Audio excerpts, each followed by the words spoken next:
Welcome to the deep dive. Yes. Today we're going deep into 14th century philosophy with Robert Holkot, a thinker who really grappled with some of the big questions, especially those related to God's power Right. and knowledge. Yeah. I know you're a philosophy enthusiast. Yeah. So we've pulled some intriguing excerpts from the Stanford Encyclopedia of Philosophy on Holkot to unpack. Sounds good. So, What's fascinating about Holkot? well, what's fascinating about him is that he wasn't just working in a vacuum. Right. He was heavily influenced by William of Ockham, a name that still sparks debates in philosophy departments today. So for those of us who might not have Holkot on our bookshelf, Yeah. who was this guy? So picture 14th century England, a time of plague and upheaval. Holkot starts as a Dominican friar, Okay. born a commoner, but he doesn't stay in the shadows. Right. His intellect is too sharp for that. Yeah. He ends up a leading scholar at Oxford, Wow. maybe even Cambridge. Tragically, he dies caring for plague victims in 1349. That's a powerful image, a scholar dedicating his life to others, especially during such a dark time. It makes you wonder Yeah. how those experiences shaped his philosophical views. Absolutely. What kind of work did he actually produce? Holkot was incredibly prolific. Okay. He wrote commentaries on the Bible, engaged in complex philosophical debates, Right. and even left behind a collection of sermons. Wow. His most famous works include his commentary on the sentences, a major theological text, and his Postilia Super Librum Sapientiae, Okay. a deep dive into the Book of Wisdom. It sounds like he wasn't afraid to tackle the big questions. Yeah. But before we get into those, Right. let's talk about Occam. Sure. How did Occam's philosophy influence Holkot? Well, Occam was a real revolutionary. Okay. He's known for his nominalism, the idea that only individual things truly exist, not abstract universals. Right. This had a ripple effect on how we understand language, knowledge, and even God. Right. Holkot, taking these ideas and running with them, developed his own unique philosophical system. So they were like philosophical buddies, bouncing ideas off each other. They were certainly kindred spirits, but not without their disagreements. They agreed on core concepts, like the emphasis on efficient causality, the importance of mental language, skepticism towards abstract entities. Right. But there were some fascinating points of divergence. Here's where the philosophical sparks start to fly. What were some of those key disagreements? One key difference lies in epistemology, the study of knowledge.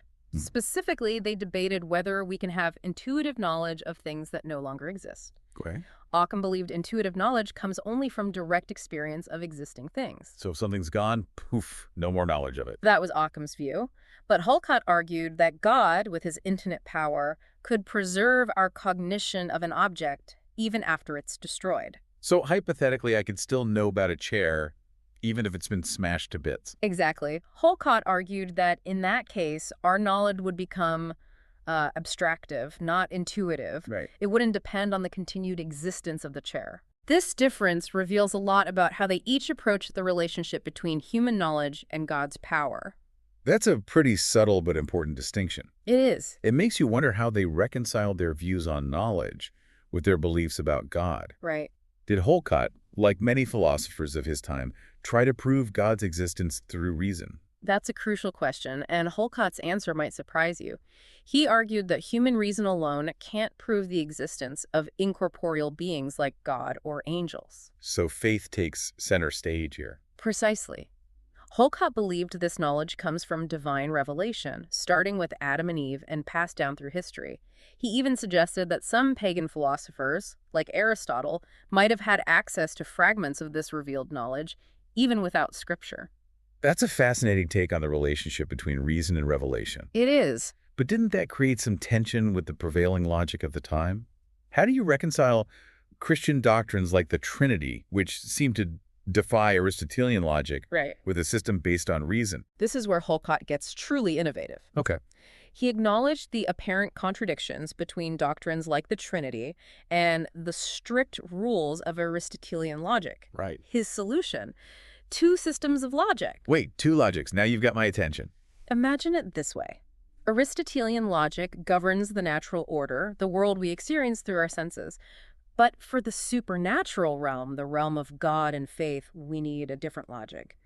A logic of faith, if you will. Okay. For Holkot, faith doesn't contradict logic. It simply operates on a different set of rules, rules that can accommodate the mysteries of the divine. So we're talking about different sets of rules for different domains of knowledge. Exactly. That's a bold move, especially for a 14th century thinker. It is. I can only imagine the debates that must have sparked. Oh, absolutely. But how did this idea of a separate logic for faith play out in his other philosophical views? Did he apply this kind of thinking to other areas like ethics Yes. or the problem of free will? Absolutely. And that leads us right into another central concept for Holkot. Contingency, the idea that things could have been otherwise. Oh.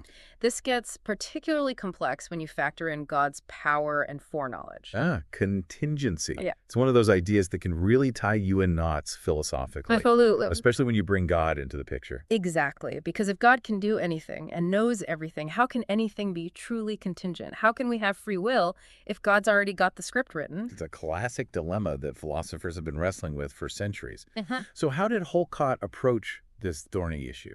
Well, he starts by distinguishing between God's absolute power and God's ordained power. This is where things get really interesting. Okay, I'm intrigued.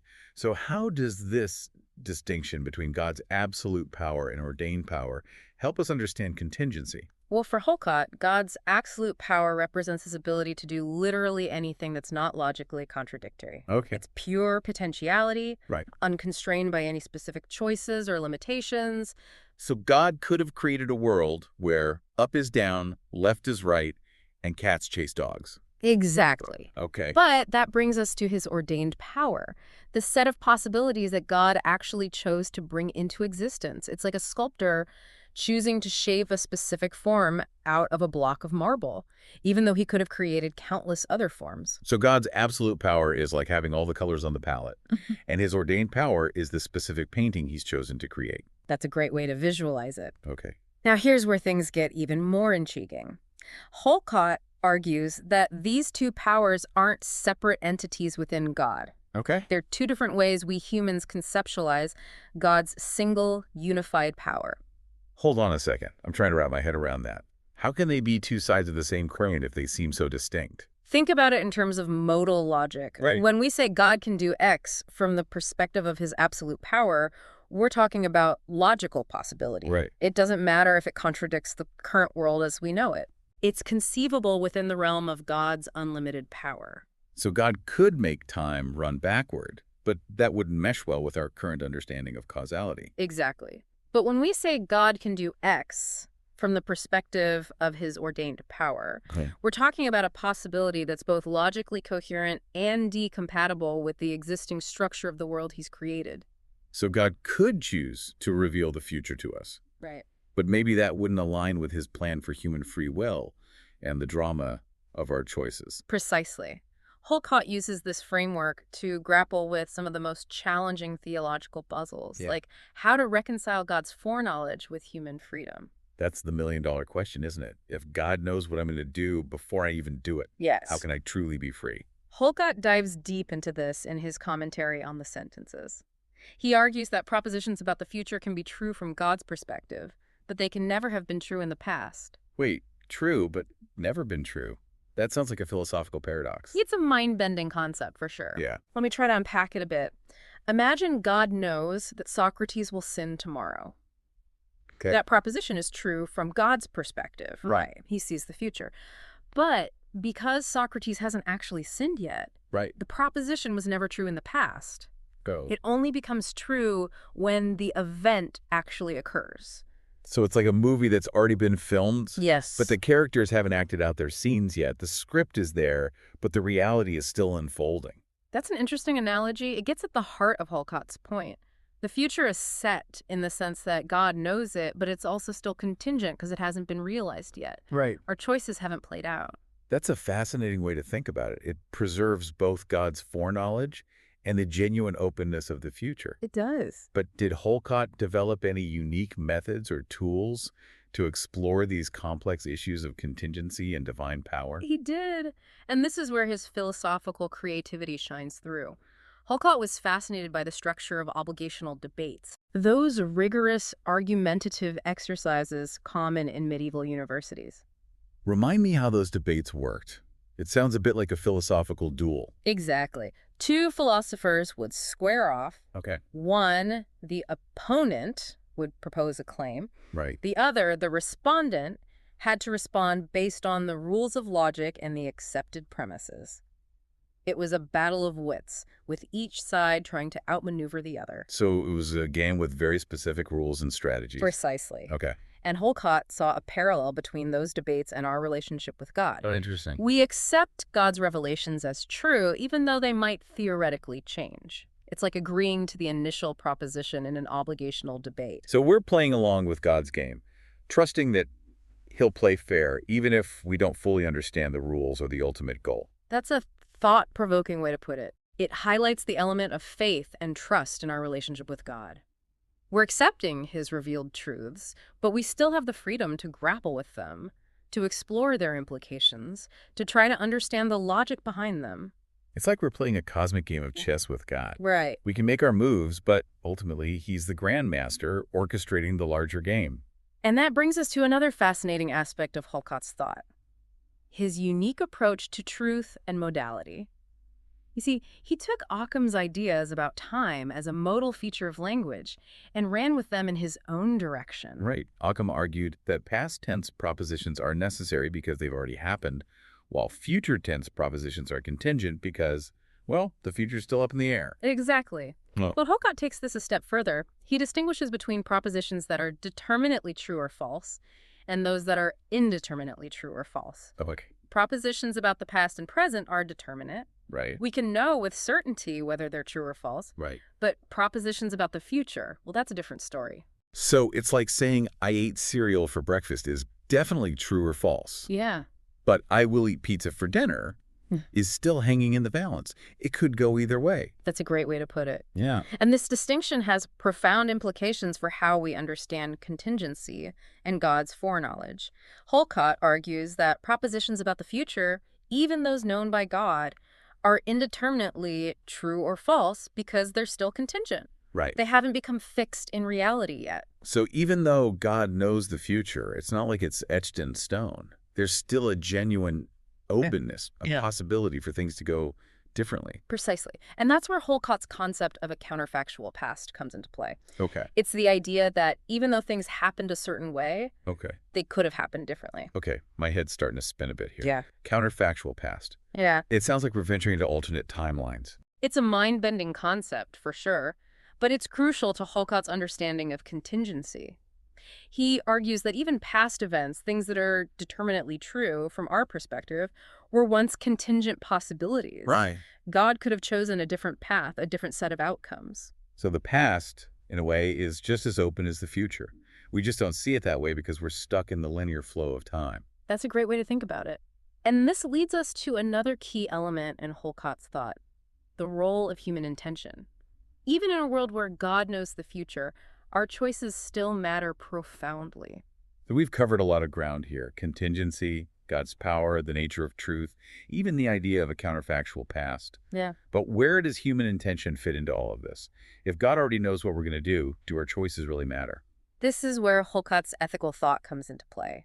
He argues that even though God has ordained a specific set of possibilities for our world, our intentions still play a crucial role in our relationship with God and our ultimate salvation. So it's not just about following the rules blindly. Our inner motivations matter too. Exactly. Holkot emphasizes that actions are right because God commands them, not because of some inherent goodness or badness.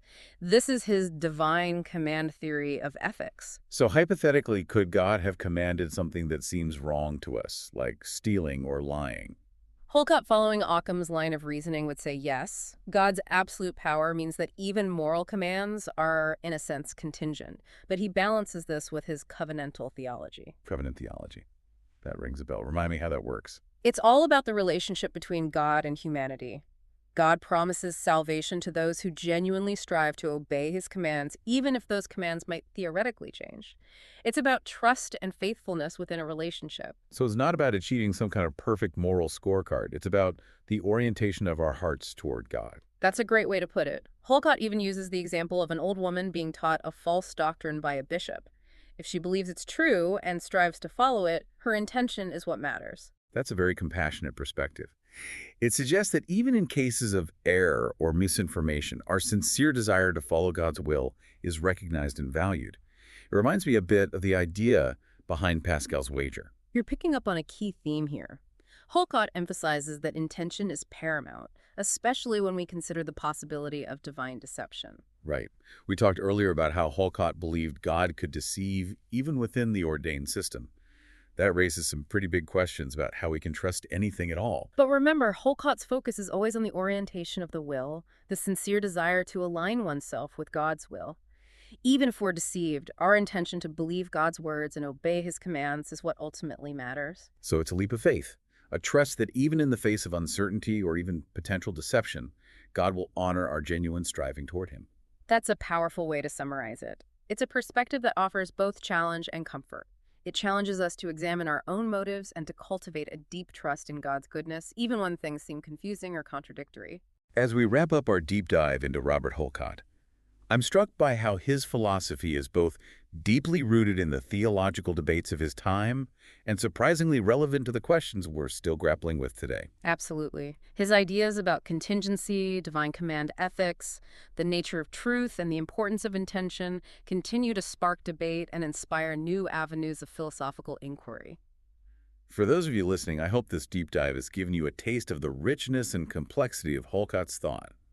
He was a thinker who wasn't afraid to ask the tough questions, to challenge conventional wisdom, and to explore the paradoxical nature of God's power and our relationship with the divine. And perhaps like all great philosophers, he's left us with more questions than answers. But those questions, the ones that push us to think deeply about the nature of reality, knowledge, and faith, are the ones that truly matter. So until next time, keep those philosophical gears turning, and remember there's always more to discover in the vast and ever-unfolding world of ideas. Thanks for joining us on The Deep Dive.